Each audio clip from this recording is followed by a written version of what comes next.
За хүнсүдэ аж ахуйн хөнгөн үйлдвэрийн яамнаас эхлээд тодруулъя. За үүс дэжээлтэй холбоотой үн тарифыг хамгаалахаар ийм бодлого орж ирсэн үү? За энэ зун баруун болон төвийн бүсийн аймагуд цудтай их хүндрэлтэй байна. За одоо намар эд одоо яг хадлан дэжээлийн үе хийж энэ одоо өвлийн бэлтгэл ажил хангаж байна. Дорнод Хинтээ Сүхбаатараас л энэ малчид өвсөө ерөнхийдөө базааж ах шиг байна. За үүнийг дагаад нөгөө бэлчээрийн дөрөйтөл гэдэг маань одоо яг бодитоор явагдаад эхэлж байгаа. 103 аймгийг нөгөө хадлан дэжээл бэлтгэх нэрийдлээр өрн талхлаа дуусч байна. Нөөц газар нь энэ.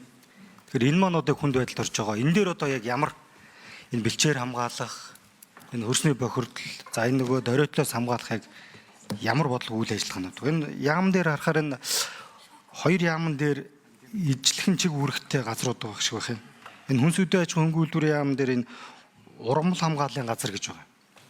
Байгаль орчин уур амьсгалын өөрчлөлтийн яам дээр болохоор газрын дөрөйтөл бууруулах, цөлжилтөө сэргийлэх гэсэн ийм одоо чиг үүрэг давхцалтай байж мэдхээр ийм хоёр бүтцтэй газрууд байгаа.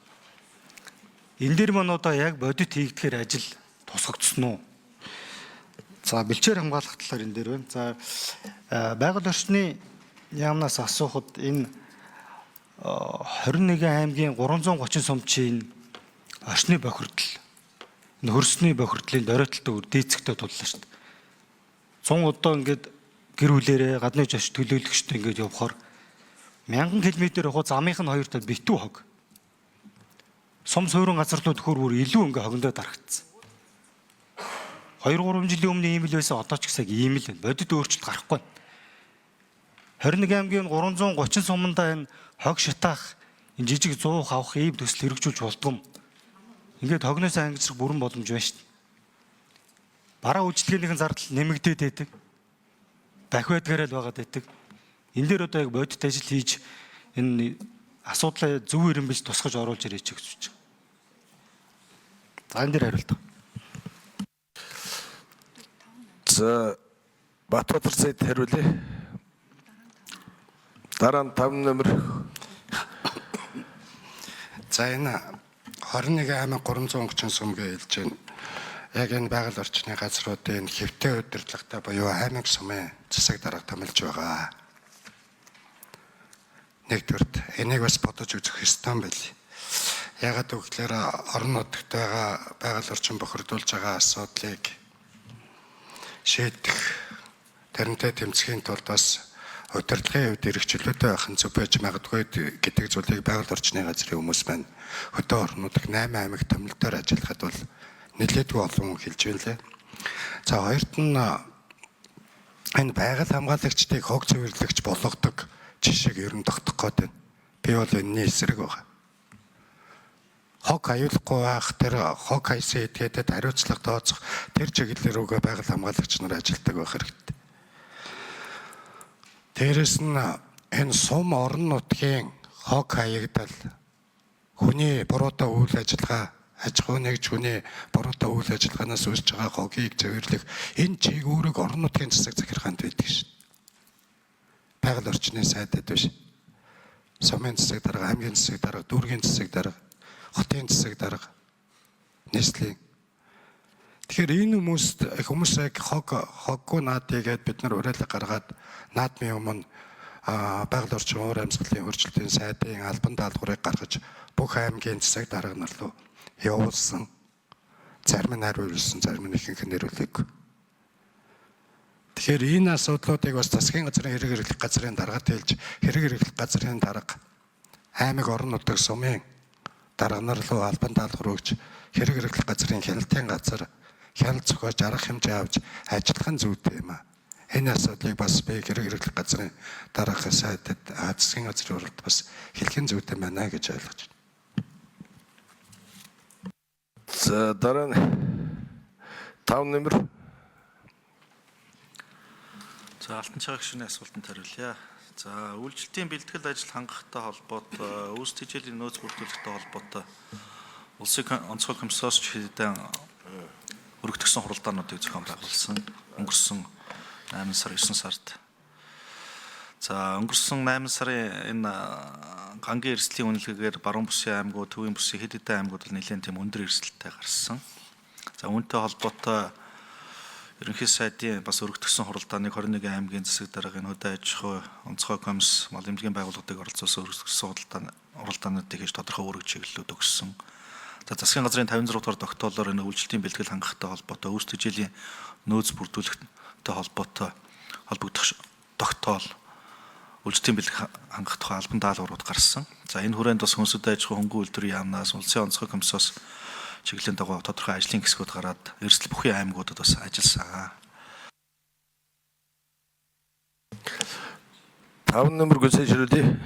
Аль болох бол бид тэр импортын татвар нөөтийг оролдохоосоо илүүтэйгээр дотоодын нийлүүлэлтийг нэмэгдүүлэх чиглэлд онцгой анхаарч ажиллаж байгаа. Энэ хүрээндээ одоо экспортод гарч байгаа хэвэгт хижээлийг бас дотооддоо нийлүүлэлтийг нэмэгдүүлэх. За нөгөө талдаа энэ эрсдэл бүхий баруун бүсийн аймагуудыг хил залгаа бүсүүдээс өвсд хижээл импортлох асуудлуудыг бас чиглэлийг өгч холбогдох зохион байгуулалтын ажлуудыг хийж байгаа.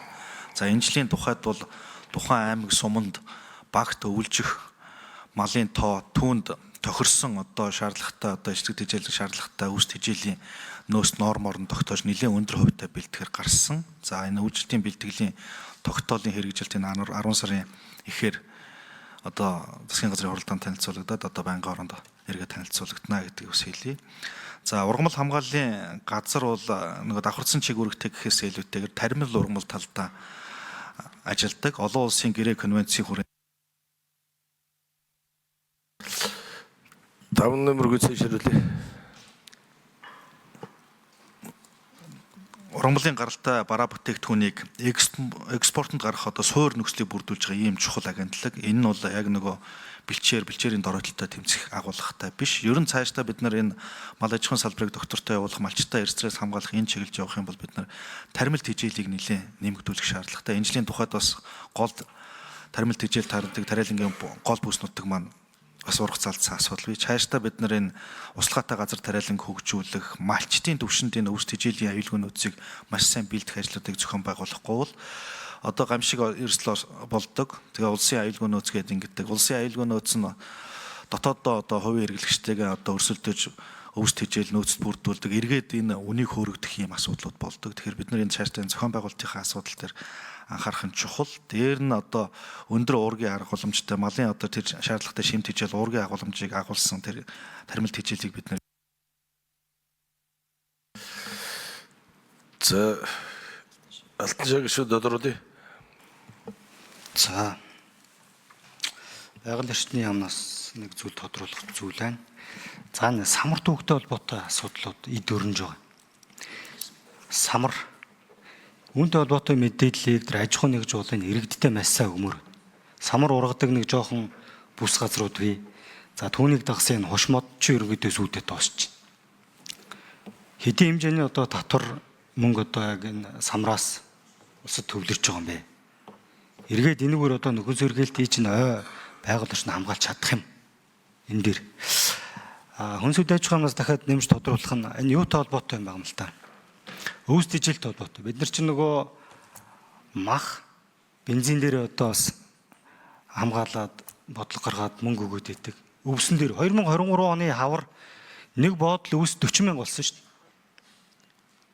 Одоо энэ жил яг энэ ченжүүдийн гарт аманд ороолон малчт маань одоо ийм өндөр үнээр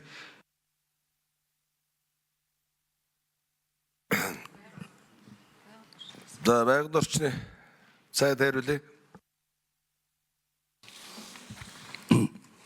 За самрын тухай зөвшөөрлөгдөх хугацаа байдаг юм байлээ. Батлагдсан журам 10 хоногийн өмнө аймагуд самрын ургалтынхаа нөөц мэдээлэл өгөөд манай ойн газар дээр нэгтгэгдээд тэгээд сайд 9 сарын 1-ээс өмнөхөө тушаал гаргадаг. Тэгээ энэ дагуу 6 аймаг шиг санаж байна. Самрын зөвшөөрөл дээр энэ жилийн самрын тухайд нөөцийн зөвшөөрөл дээр гарын үсэг зурсан. Хэдэн тонн самар ямар хэмжээний энэ жилийн орлогыг хэд болж байгаа тухай байгалийн нөөцийн газрын дараа Балжины хариулж ирээ. Балжины дарга хариулж тодруулаад. За иргэдэд бол нээлттэй 6 мэдээлэл номер хариулъя. талаар ажиллана.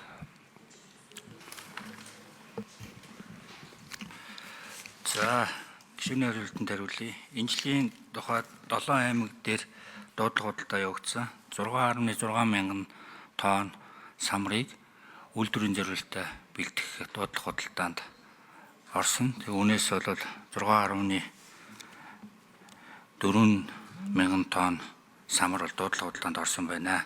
За дуудлага худалдааны хүрээнд нийт орсон орлого өнөөдрийн байдлаар бол 23.5 тэрбум орсон. За үүнээс одоо гэрээгээ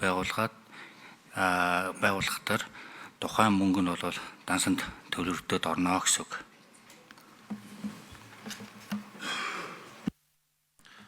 За дотоодын гурил тэжээлийн үйлдвэрээс нийлүүлэгдэж байгаа тэжээлийн үн ханшин дээр бол харьцангуй өсөлт гарахгүй.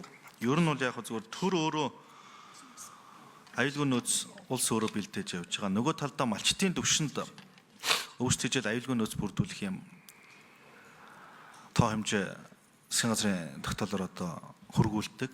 Малчтын түвшинд бэлдсэн өвс тэжээлийн нөөц өөрөө тодорхой түвшиндээ хүрдэггүй асуудал бай. Тэгээд нөгөө ганцууд гамшиг асуудал болоход эргээд асуудал тулгардаг. За малчтаар бол одоо бид эрсдэл бүхий 10-аад аймгаар малчтын түвшинд уулзалт хийгээд тэдэнтэй бас санаа бодлын сонсоод явхад үнийн доктортой байдлын асуудал, нийлүүлэлтийг нэмэгдүүлэх асуудлууд, дээр нь малчтын түвшинд энэ хүчит тэжээлийн асуудал гэдэг дээр одоо салбарын яам анхаарч өгөөч гэдэг асуудлуудыг тавьдаг. За улсын онцгой нөөцөд байдлын онцгой